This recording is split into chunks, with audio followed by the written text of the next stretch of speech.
Okay, is it going? Okay, I think it's going. I'm going to read my the poem. Small round yellow passing through. Hare Krishna, Hare Krishna, Hare Rama, Hare Rama, Krishna Krishna, Hare Hare, Rama Rama, Hare Hare. They had this tendency of showing up at important times and crucial places before and around the week I didn't sleep, which ended 2 days before my aunt and therapist conspired to lock me up for a useless 10-day rage, impatient on the cycle. After the hospital released me,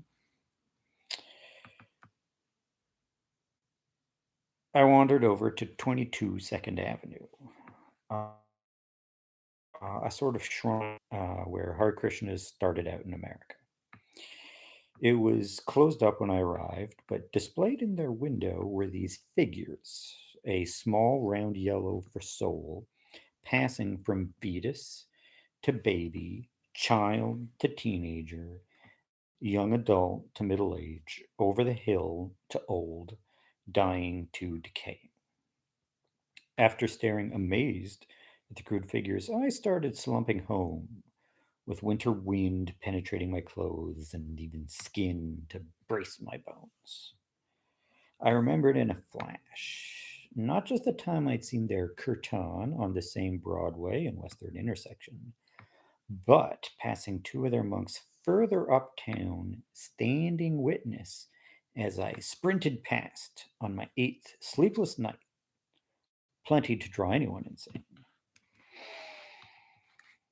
With one bare foot, I had lay down earlier on a bench in Central Park, had almost drifted off when a dog licked my foot, then barked and ran off to its master.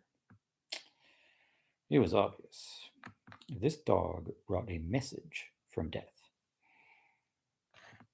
I took off the one shoe I still had and started my run home, needing to make it to my apartment by midnight, or my forfeit would be death to death. I made great time, amazing time, really. Hit my building well before the bells could toll 12 times. I did not have my keys, though, and looking like a madman, it was tough to get through strong double doors, with more time still to realize my apartment door was unlocked because I had lost my keys days earlier. So, while I had whooped ass for 80 blocks of Manhattan, barefoot and loony, I started to wonder, back at Broadway and 3rd, if death had could have pulled some technicality or cheated the gates shut and thus had taken the forfeit. Was I dead? No. I had died like I did, or had to make up for not little more than a year before when I could not sleep. The first night I had ever waked all the way through in my far downtown dorm. 5 a.m. had me out to watch the sunrise over the bridges at Pier 16 before trying to cross over to Wagner Park. But the jam's up down there, and I bought a bagel and my first ever pack of cigarettes, but sat facing away from the World Trade Center. It's so damn ugly, I thought, and remembered I had not read A World of Underworld by Don DeLillo since it got going on about the terrace construction, and I went off muttering, how do ugly things manage to get built? Knowing depression had kept me away from words for almost a week now.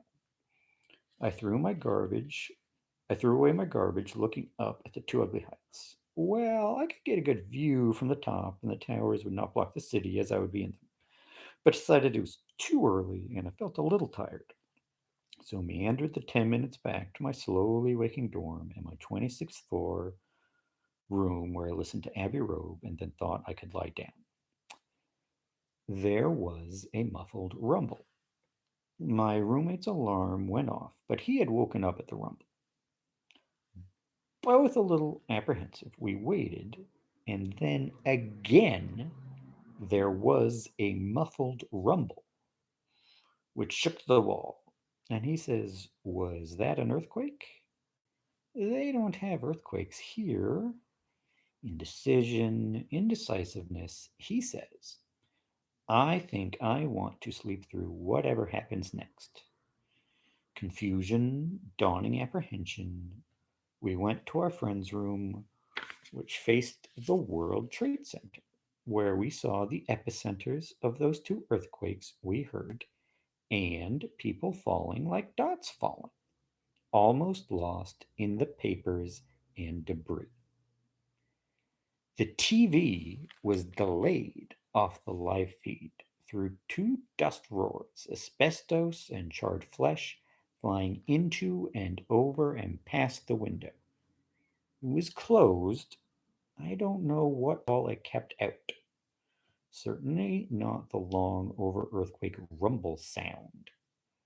I was staring right at, my eyes shut, of course. Alarms, alarms, panic alarms. After the long, slow walk uptown with the fresh falling scent and embers of death, innards confusion, plus the walk around that dawn and the empty space in the atoms and the glass in the window, and after, in exile for 3 weeks and in the hospital a week after that, I began to think that somehow I had died, that I had just been too close to get away uncontaminated.